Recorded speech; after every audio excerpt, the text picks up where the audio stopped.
On today's Locked On Jayhawks deep dive into a possible transfer portal target for KU, Kaden Cooper.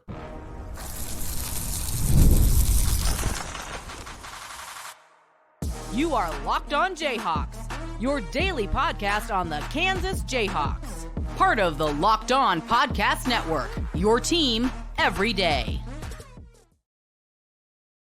I'm Derek Johnson. You can find me on Twitter at DJohnsonRadio, and you can check out our show anywhere you get your podcasts, including on our YouTube page where you can like and subscribe to the show. And on today's edition of Locked On Jayhawks, we're doing another player deep dive because now that NBA draft decisions have happened, Kansas still has scholarship openings. So time to talk about more options, more players for KU to go out there and possibly look into. And we're going to be talking Kaden Cooper in that regard today and the latest on the offseason. So we'll get into Cooper, scouting report on him, potential fit with Kansas, and more. First, this episode of the show is brought to you by FanDuel Sportsbook. Make every moment more. Right now, new customers get $150 in bonus bets with any winning $5 bet. That's $150 with any winning $5 bet. Visit FanDuel.com/lockedon to get started. So we're going to start with some info on who is Kaden Cooper, some of his stats, scouting report, and then how exactly he would fit in with KU. Cooper is a 6'5", 190-pound guard/wing who spent one season at Oklahoma in the Big 12. Kansas actually offered him out of high school. And I don't know to what extent, we've talked about this before with certain guys, like I think this was the case with Rylan Griffin, that not all offers are the same. Like sometimes it's an offer on, hey, we'll offer you this, but it's dependent on what happens with this other guy. Maybe you're recruiting a McDonald's All-American and you're not sure if you're going to get him or not. You offer somebody else and you say, well, we'd like to have you, but it's dependent on this or that. Or maybe you say, hey, we're offering you this right now, but if you don't commit right now, we're going to look at other options and we're going to put the press on you because we want to know, like, do you want to be here or not, right? And so there are different levels of offering. So I don't know where that was for KU, if it was like, hey, we offered, but we wanted this person instead, and who knows exactly. But point being, they did clearly have some interest to at least offer the scholarship.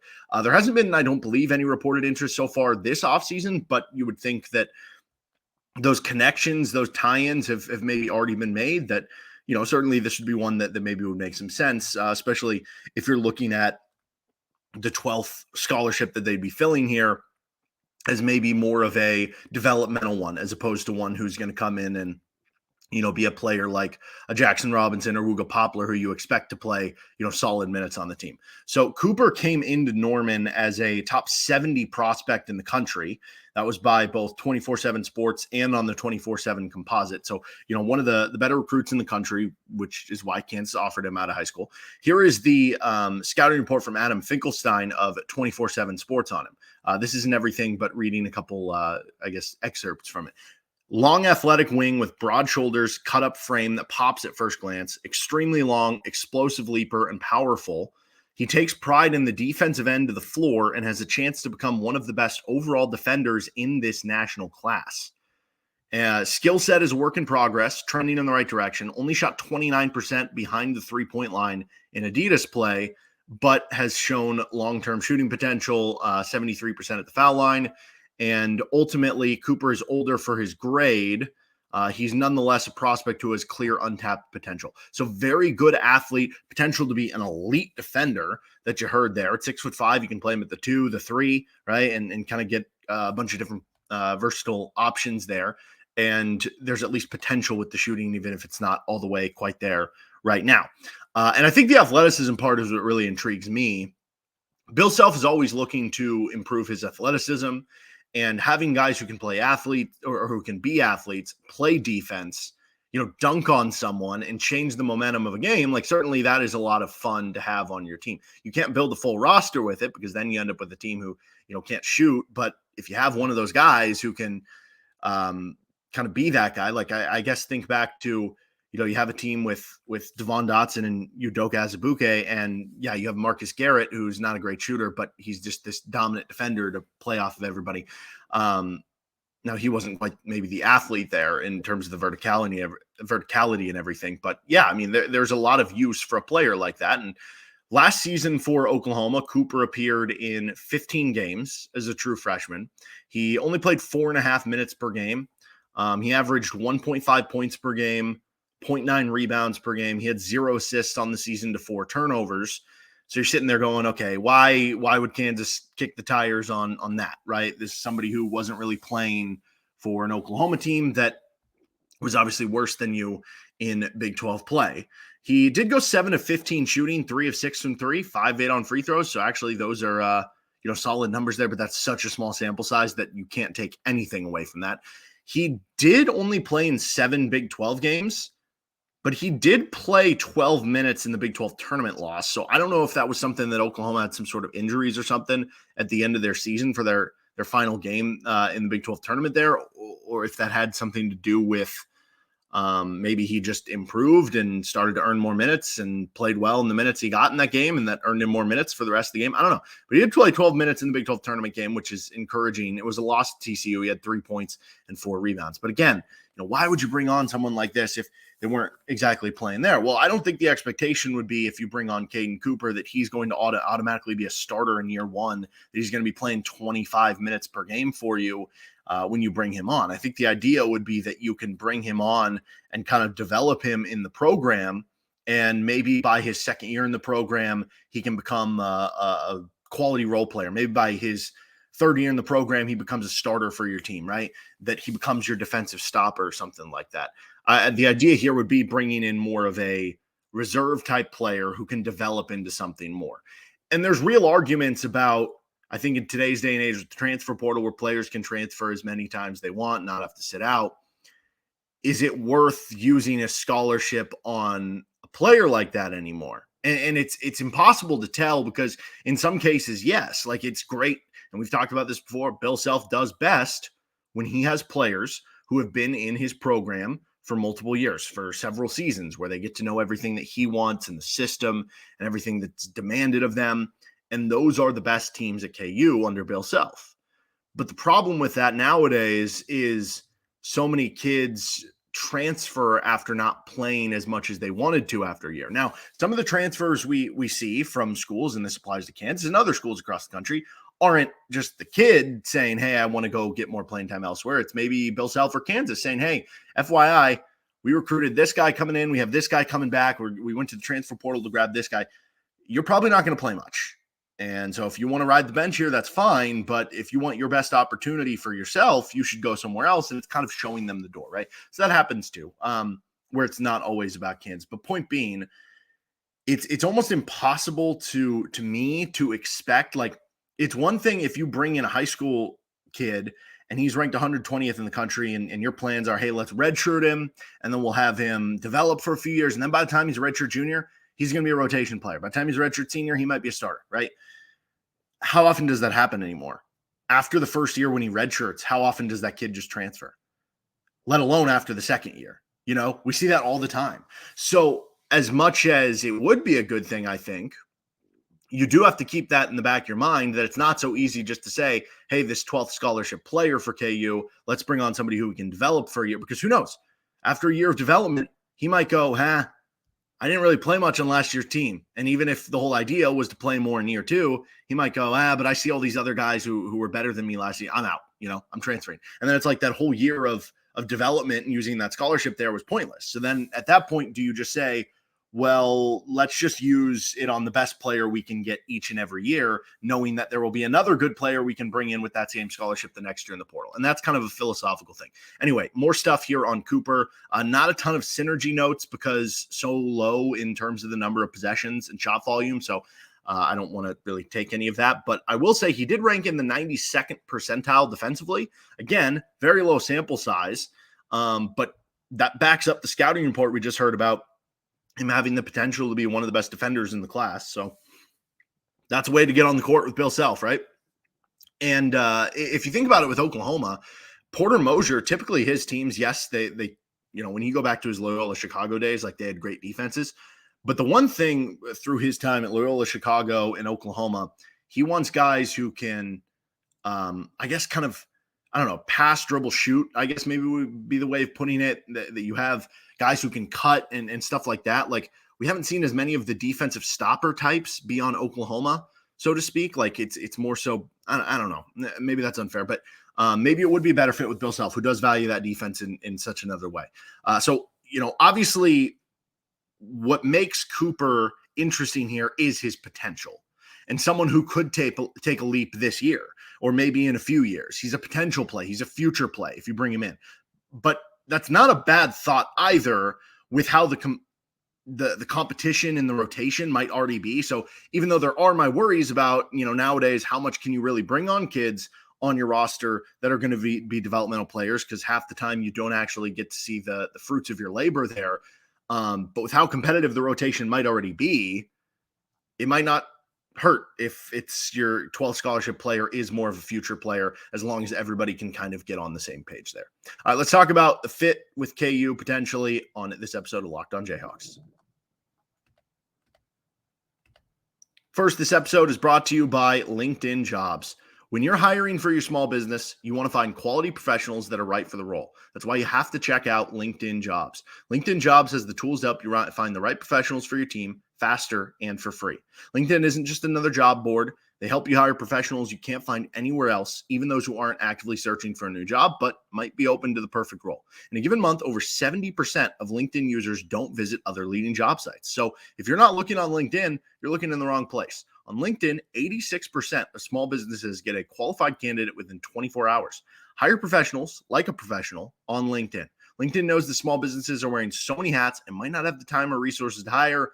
They constantly find ways to make the process easier. They even just launched a feature that helps you write job descriptions, making the process even quicker and easier. Post your job for free at linkedin.com/lockedoncollege. That is linkedin.com/lockedoncollege. Post your job for free. Terms and conditions apply.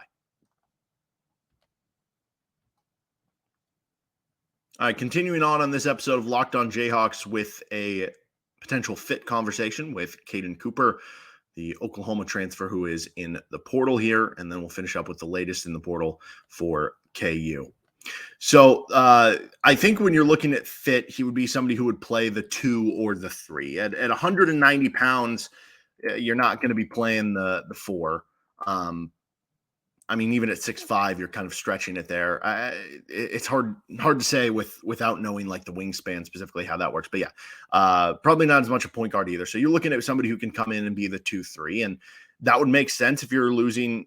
If you view this scholarship as, hey, this was the lost Riley Kugel scholarship, like that's kind of what he was going to be able to play.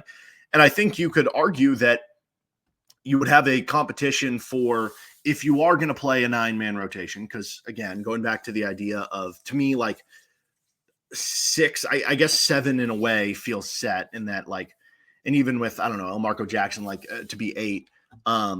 If you're going to play a 9th man, to me, it probably would come down to a competition between Marquise Passmore and then if you brought on Kaden Cooper.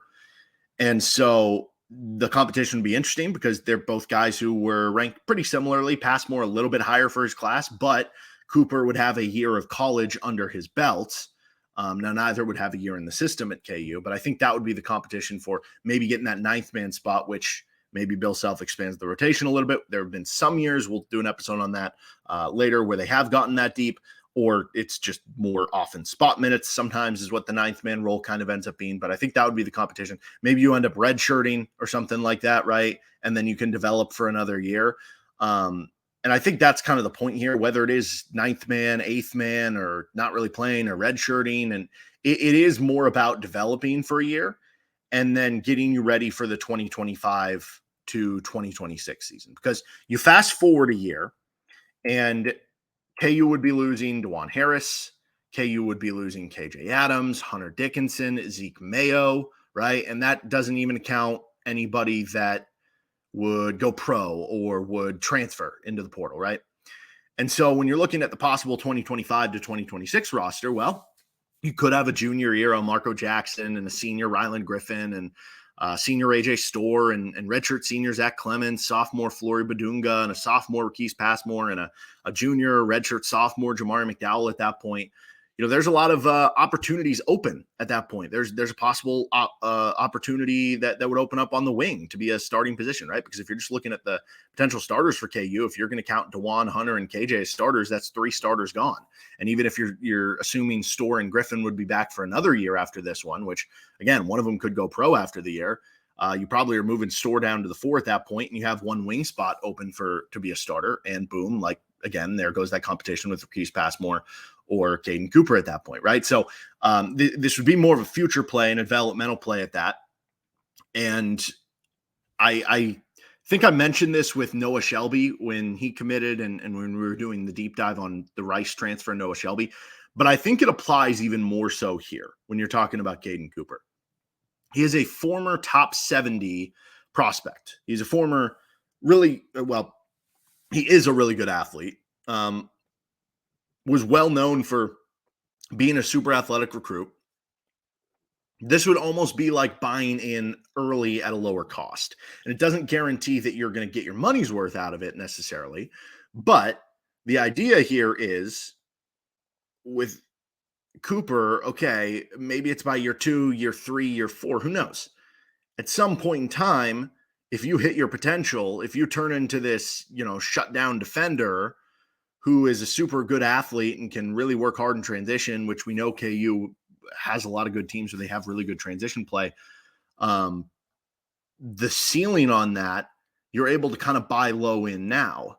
And what I mean by buy low is both in terms of the competition you have for the transfer and probably in terms of NIL money. Now, theoretically, the better a player gets in your program with NIL, maybe they're demanding more NIL money. I don't entirely know how that works, or if there's some sort of reward system or whatever. But basically put it this way, let's say Kaden Cooper goes to another school and breaks out this season and then enters the transfer portal again. All of a sudden, the bidding that you're going to have to do to bring him in with NIL, all of a sudden, the role you're going to have to probably talk to him about possibly having with your team, all of a sudden, the competition, the other teams that are interested in him in the portal are going to make it a little bit tougher to bring him in, a little bit tougher in terms of the competition. So it's a little bit of buying low that if you do that and you just have him in the program the whole time, then it certainly works out. So I think this is a take for me because I would certainly get it, but I still, under my guys, and because of the idea that I almost do feel like there is almost like a 50-50 chance with every recruit, every high school kid, every transfer portal kid you bring in to be a developmental kid will actually be here after a year. I feel like that's like 50-50 at this point. Because of that, I almost would just say, just go get the best player you can and figure out the rotation later. So Wooga Poplar would still be at the top of the list for me at this point in time, but I would certainly understand this. And I think this would be a nice move to bring on a kid who has a very high ceiling that you could try to develop for a year or two. And I would say this is a take no matter what in terms of, okay, if this ends up being your 12th player and you play with 12 scholarship guys, cool, that's great. Or you take him and let's say Poplar still wants to come, then you just have your 13th guy basically in this sense, reverse chronologically being more of a developmental guy too. So yeah, I would say take with Kaden Cooper. We'll get to some more player deep dives coming, whether it's the rest of this week, coming in the upcoming weeks here on Locked On Jayhawks. Let's discuss the latest in the portal and KU offseason news on this episode of Locked On Jayhawks. First, this episode of the show is brought to you by FanDuel Sportsbook. It's winner take all time in the NBA and NHL, and FanDuel is giving you a shot to bring home a big win of your own. Right now, new customers get $150 in bonus bets with any winning $5 bet. That's $150 to bet on spreads, money lines, player props, and more. Right now, if you're interested in some KU lines, well, college football coming out. I saw the Lindy's preseason magazine came out at the end of May. Already picked me up a copy of that. So you're getting ready for your preseason college football stuff. Well, Jalen Daniels is going off at 30-1 plus 3,000 to win the Heisman. Kansas to make the college football playoff is at 6-1, which that honestly is wild to me. I mean, those are still solid odds you can get on, but like the fact that we are in a world right now where Kansas is only 6-1, they're single-digit odds to make the college football playoff. The over-under is 8.5 wins. You can get in on any of those over at FanDuel. Just visit FanDuel.com/lockedon and make every playoff shot count. FanDuel, America's #1 sportsbook. Finishing things up here on Locked On Jayhawks with the latest in the offseason. So I think since we last talked, Jaxson Robinson, because he ended up not making his decision, or he didn't make it publicly known what he was doing. He had to have obviously, submitted his paperwork and stuff like that. But he ended up withdrawing from the draft and picking Kentucky simultaneously. So following Mark Pope to Kentucky. So Kansas unable to pull that one in. Jameer Watkins pulled out of the draft. That's somebody that we did a deep dive on last week. Everydayers tuned into that one. Maybe it was 2 weeks ago, whatever. And thank you for doing that. So maybe that's somebody that Kansas kind of circles back around to. And then there was news from over the weekend where Tobias Bass of The Athletic posted that since re-entering the transfer portal, Duncan Powell has heard from the following schools: West Virginia, Florida State, Virginia Tech, Texas, NC State, and Kansas was on there. He averaged a little over 12 points and 7 rebounds per game at Sacramento State last season.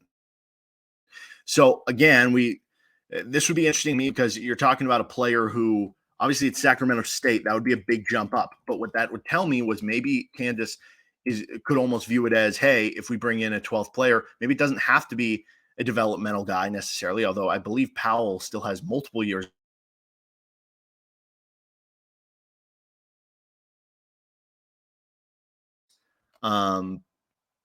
Understanding the role a little bit more. I don't know. It's a possibility, but he had at least decent production there. So maybe we'll do a deep dive on him as well coming up. But yeah, right now it seems like there hasn't been a ton of public rumors or connections with KU and some other players, which also I would just point out that usually means, well, no, it doesn't. I'll put it this way. There have been a lot of other years where I guess with the European market, the international market, a better way of putting it, that stuff never gets like publicized until it happens. So like I remember with Svi, like it was like all of a sudden, nope, they got this commit from this kid from Ukraine. Like, who is this? Let's do some research. Oh, people think he's really good, right? I don't remember there being like this giant lead up of, oh, they're going to bring, right? With Johnny Furphy, it was maybe, was there like a week or two of lead up after it was kind of reported about the interest and stuff, because it was deciding whether he was going to reclass or not and, do this or that after he kind of blew up. But like that one just came out of nowhere. So maybe it would even be an international kid at some point, or maybe somebody who would reclassify from the high school ranks. I don't know. A lot of options you can go to, but obviously I'd imagine if you're KU, you want to get it done sooner rather than later so that you can have the player join because a lot of the players stick around and have summer classes and they do all their summer scrimmages and camps and stuff like that. That'll do it for this episode, though, of Locked On Jayhawks. You can find our show anywhere you get your podcast, including on our YouTube page where you can like and subscribe to the show. We'll see you next time with LOJ.